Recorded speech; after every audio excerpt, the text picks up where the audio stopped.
welcome to the next video on the Titan Talk YouTube channel, as we will be diving into our hot takes and if each one of us agree or disagree with them. And we're going to get things started here right out of the gate. And let's start with you, Sean, on what is one of your hot takes? My hot takes? I think Will Levis would have been better prospect than Marcus Mariota out of college if he had like better talent and coaching around him. I think Mariota. You think Levis was better than Mariota?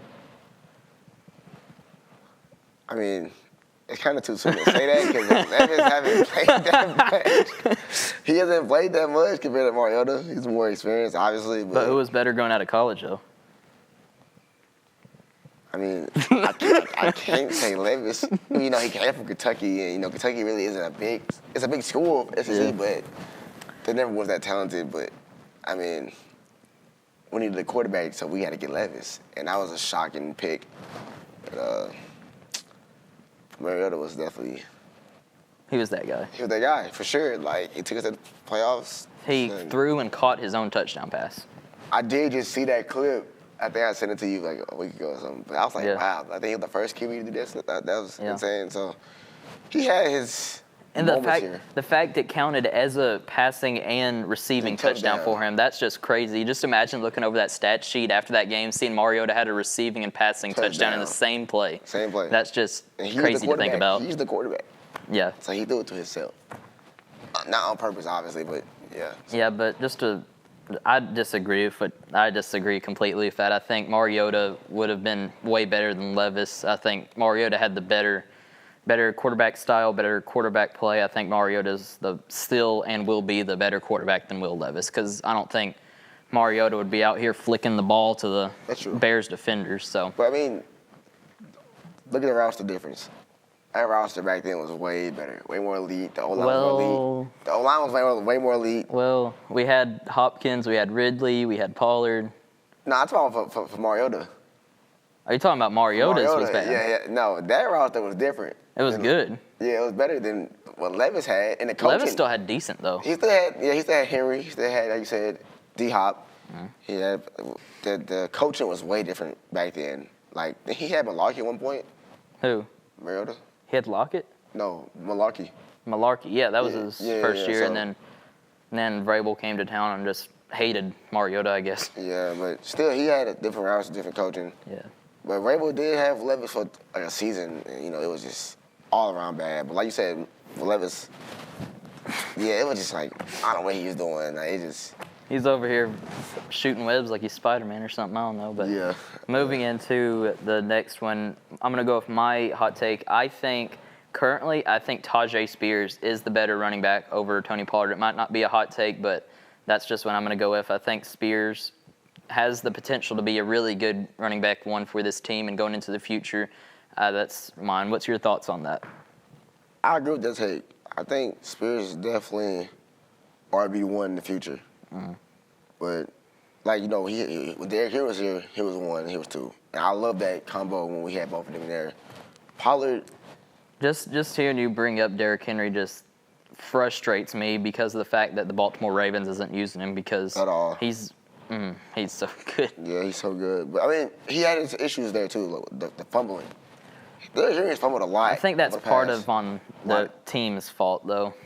If you watch back half of those fumbles, I guess that's the next hot take. I don't think Henry's fumbles is totally on him, which, you know, the majority, I guess you would say is. But I think blocking wasn't the greatest for the offensive line for the Ravens this season. I think if you had a little bit more blocking, because if you do remember, he did have fumbling issues here in Tennessee. He did. That last season he was here because his offensive line was terrible, just like it is now, kind of. Yeah. But, yeah. But I think his fumbling is worse in Baltimore than it was in Tennessee. Yeah, definitely. Definitely, like, but I mean, he did fumble here in Tennessee. I don't know if they'd be.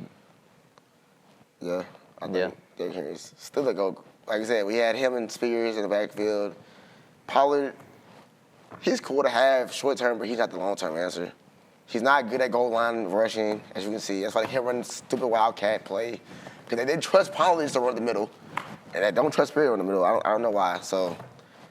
Yeah, so I agree with you. Spears is definitely better running back for sure. I'm going to go and say that I think that Mike Vrabel should not have been fired in 2023. That's a great hot take. I think he should have stayed a whole nother year. I think he still is a great coach. He's showing why in New England. I think Vrabel should have stayed another season. I can agree with that. I don't know how Mike Vrabel would have looked here in Tennessee now with this. It would have been better because he was really good at bringing guys just off the road and playing good. Like you think of guys like Dontrell Hilliard, you think of guys like Deontay Foreman. True, I miss those guys. And he got the #1 seed just like that. Just like that. Because then you look at Mike McCoy with a terrible roster and you see what he's doing. He's playing Wildcat plays every play of the game. But I could imagine Mike Vrabel and Cam Ward being here. Like, that would have been cool, but because he already that's the one main thing I disagree on Amy's moves that she's made in the past years. I think Vrabel should have stayed. I think he's a good head coach, and way better than whatever we had with Brian Callahan. I still think Amy's a terrible owner. That's a hot take. I disagree with that. I think she's a terrible owner.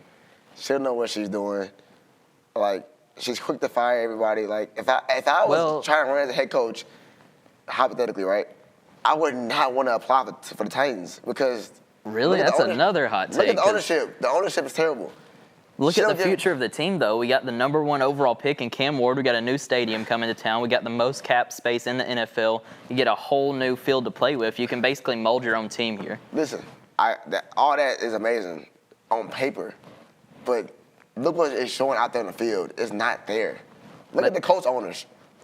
She's on the field, actually watching the game. She's supporting the team. She's doing all this. She knows what she's doing. Hey, man, Strong, she's nowhere to be found. You can't see this clown. She's nowhere to be found. Let's be real, bro. Like, she's a terrible owner. I don't care what nobody say. Like I said, I would not want to apply for the Titans if I was a head coach because she's going to fire you if you do well, if you do bad first season. So it's just no point. You got to think, though, the offseason's coming up, and you can pick up any guys you want. Like, you think of guys like, I don't even know who's available off the top of my head, but you can completely reinvent this team in one offseason now. Yeah. I seen a video, I think it was from Two Tone Talk, Brad Steele on YouTube. He made a point saying that now that doesn't take years to complete a rebuild. You can just rebuild in one season now. You've seen it with the Texans. You've seen it with the Commanders. You can see it with the Colts too. And you can just completely reinvent your whole team in one season now, which is great because that's why the NFL kind of molds this whole scenario for bad teams to draft first. It's the whole purpose of that is for their teams to get better. It's just to the point of what teams do with that. I don't think the Titans did a great job whatsoever this season with that. It feels like they're taking the long road ahead with that, but we're going to have to wait and see how that goes this offseason, which hopefully things improve, but they've got a really, really rough schedule heading in next season. I think they play the Ravens in Baltimore. They play the Cowboys in Dallas. They play the Eagles in Philadelphia. It's not a great schedule going forward for the Titans. So I got a question. Do you believe Rand Carthon should have been fired? Rand Carthon? Yeah. That's hot take. That's kind of hard to... He didn't have no time here. Yeah. No time. He played one season with Mike Vrabel, and he had one season with Callahan. I do disagree with some of his contracts, though. Bringing in Calvin Ridley on that crazy contract, he gave Tony Pollard a pretty good amount of money. That's true. He the Snead trade. But Calvin Ridley was overhyped. When he was traded here, we thought we had our receiver one. He has the most experience on this roster. Well, he was good kind of good that first year. Kind of. He was dominant in Jacksonville, too. He had his drops here, though. Yeah, of course. But I don't think he should have been fired so soon. Like, I feel like, that's what I say, the ownership should give them no time to develop or anything. Like, look at Callahan. I really knew Callahan was bad, but you gave him no time to develop at all. At all. And you still got to pay him over the next 4 years. So, like, I don't understand the point of firing people. You're going to keep paying them. Like, it's a waste of time at this point. I do think Bergonzi is the better general manager over, what's his name currently? I think Bergonzi. Over Cardone? Huh? Over Rand? Yeah. I disagree with some of Bergonzi's trades, but I do like some of his signings in the offseason, like Cody Barton. I agree with that. Brought in a couple of guys. His whole draft class this first year was amazing. You think of it. He got the future greatest quarterback of all time in Cam Ward. He drafted #1 overall. We got our second-round pick, Femi Oladejo, who looks to be pretty good, injured on IR. We'll have to see how that goes. Third-round pick, Chimere Dike. I think another third-round pick, we got Alec Eyman. Fourth-round pick, Gunnar Helm. We had Khalil Mullings, we had Marcus Harris. That all those players looks to be having a higher upside than low side. So I think Bergonzi has a bright future here in Tennessee. If things. Well, no. I think the real problem here is Chad Brinker. He needs to be gone. That's a hot take too. I don't know why. How does he have so much power? Do you really know what his job is though? He's the president of football operations, right? What do they do? That's a great question. What the fuck does he do? Like, is it real? Do the GMs have power? It's just like he has all the things, and then I don't understand, bro. Like, from just what I've gathered, I think. How did he get here anyway? I have no idea.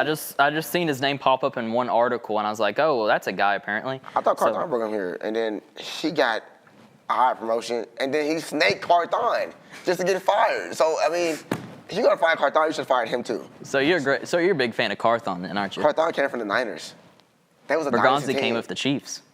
Both great teams, both dynasty teams, Super Bowl caliber teams, but it's like when it comes to the Titans, it just it falls apart. Nobody does nothing here. There is one thing I do want to say though. I've seen it was in the press conference when Callahan got fired.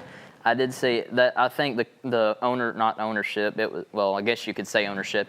Brinker and Bergonzi kept mentioning that they have, I think it's 5 or 6 Super Bowl rings in the front office, but that doesn't really matter when your players don't have them. Because sure, you can brag about that all you want, but it matters about how the players perform on game day and going forward into the future. You can't be like, oh, we got all these, but you got to actually go out there and perform on Sunday to get the job done. Exactly. And that's what the Titans are not doing. They're not performing.